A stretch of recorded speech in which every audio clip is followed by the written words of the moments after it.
Let's start with the shuroot of Salah, precondition. The first one, we will start with the wujub. First one is al-Islam. The first shart, precondition for Salah is Islam. Salah is a demand from a Muslim. Salah is demanded from who? Muslim. And Muslim only.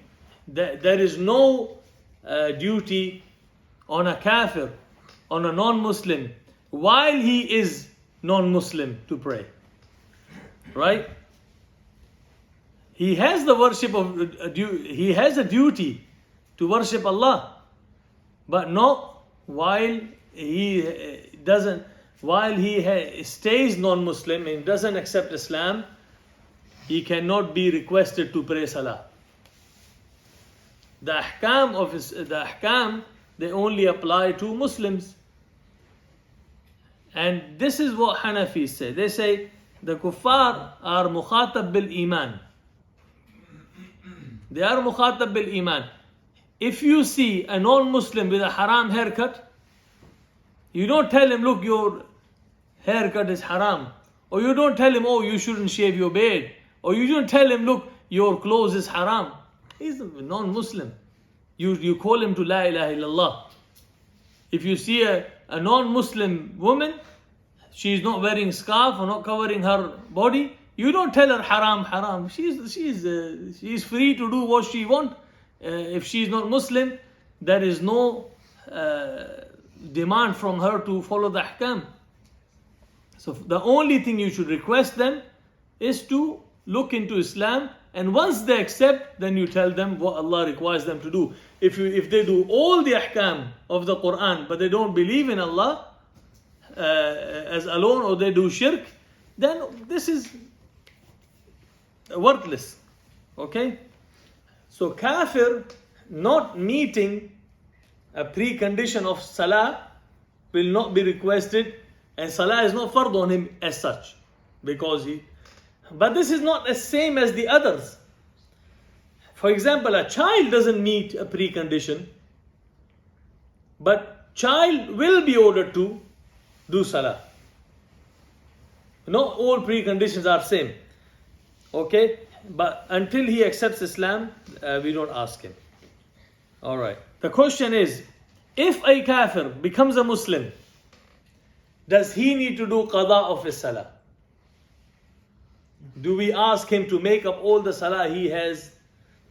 He has, if someone becomes Muslim, you say, oh, all these years you've been kafir, you better start praying qada Salah. I'm sure he will run away very quickly. There is ijma' of all scholars that there is no requirement of qada Salah from a kafir, from a non-Muslim, when he becomes Muslim, when he accepts Islam. And Allah says, قُلْ لِلَّذِينَ كَفَرُوا إِن يَنْتَهُوا يُغْفَرْ لَهُمْ مَا قَدْ سَلَفَ. Allah said, say to the non-believers, if they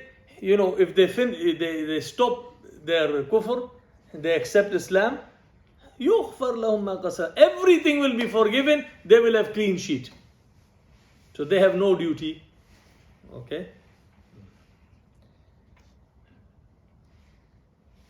What about a Muslim? Wal-iyadhu billah. Allah save us. If someone became a non-Muslim from Islam, then someone talked to him, or Allah, gave him hidayah. Someone did some da'wah to him, then he thought about it, Allah gave him hidayah, and he re-entered Islam. Should he do qada? So the Ahnaf, the Hanafis, they say there is no qada on him. But the other madhab, they say he has qada.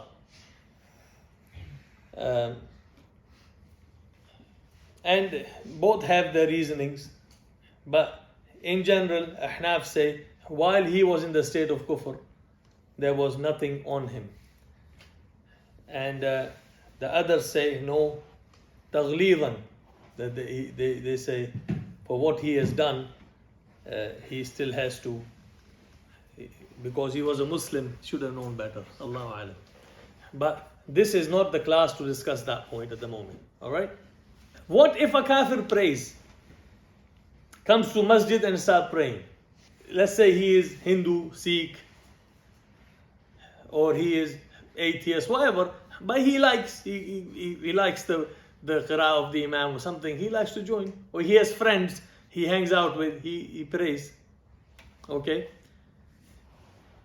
Unless he accepts Islam, unless he reads the Shahada and he accepts it in his heart, that prayer will not benefit him in hereafter. Okay? In fact, any good deed done, any good deed, charity, whether is physically helping someone with wealth, with advice, in any way, it will have no benefit in hereafter. Reason being, if someone doesn't believe in Allah and doesn't believe in Allah to be the only one who should be worshipped, then it is impossible that he has done this deed for pleasure of Allah. If someone believes in two gods, one Allah and he believes with Allah someone else, a son of Allah, or he has made some other partner of Allah, and he does if he believes there are two gods, then automatically all his deeds are to please the two gods. So Allah doesn't accept shirk. Doesn't matter how much good deed a person does, on the day of judgment, he cannot ask Allah to reward him. He hasn't done it for Allah. Once he accepts Islam and he does it for Allah, he will be rewarded for it. Otherwise, mushrik or any non-Muslim praying Salah, doesn't matter 5 times a day in first saf, it doesn't matter, there is no reward for him. And Allah said in the Quran, وَقَدِمْنَا إِلَى مَا عَمِلُوا مِنْ عَمَلٍ فَجَعَلْنَاهُ هَبَاءً مَنْثُورًا. And Allah will make it like it was never existed. Yeah. Okay. What about his good manners and good charity? There is some hadith, they say that they will be rewarded in dunya. Okay. One Sahabi even asked Rasulullah about what he used to do in the time of Jahiliyyah. Nabi said, "Aslamta ala ma aslafta min khair." It is possible the person who's done good, he has good manners, non-Muslim has good manners, he does charity work, he wants to do good, then Allah will repay him in the world, either through his health, either through wealth, either through some happiness, either through some of the bounties of dunya, but in the hereafter he'll have nothing to claim. Wal-'iyadhu billah. Okay?